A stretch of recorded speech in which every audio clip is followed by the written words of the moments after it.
everyone. So let's get started with our hummus. So I'm going to just add all my ingredients into the food processor and then process away.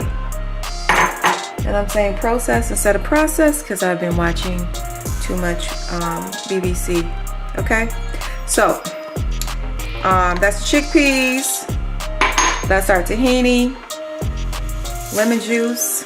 I'm making a double batch, but usually I use 1 can of chickpeas, 1/4 cup of tahini, and a 1/4 cup of lemon juice, and about 3 tablespoons or 2 cloves of garlic. My cumin, which I use 1 teaspoon, and a teaspoon of salt. So again, I'm making a double portion, and then 2 tablespoons of olive oil. And then what I do is, before I add my water, because it all depends on the chickpeas, before I add my water, I go ahead and I blend all of this together, because you may not need the water.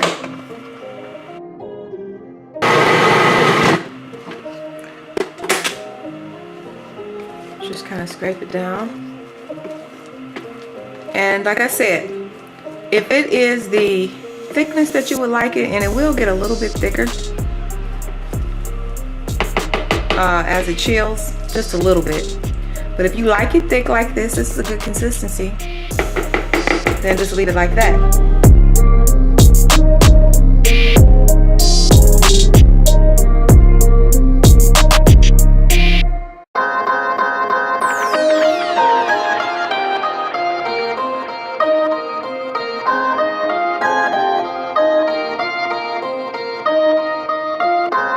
Make sure that's peppers all the way through. So there you have it, hummus with a twist.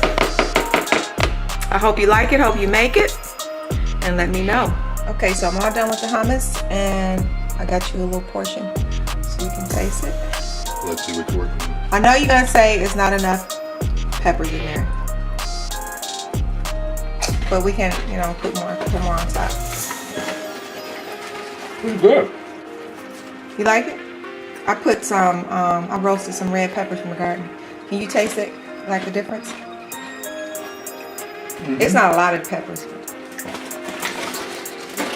Very good hummus. You like it? It has somewhat of a sweet thing to it though. That's because of the roasted red peppers. Oh.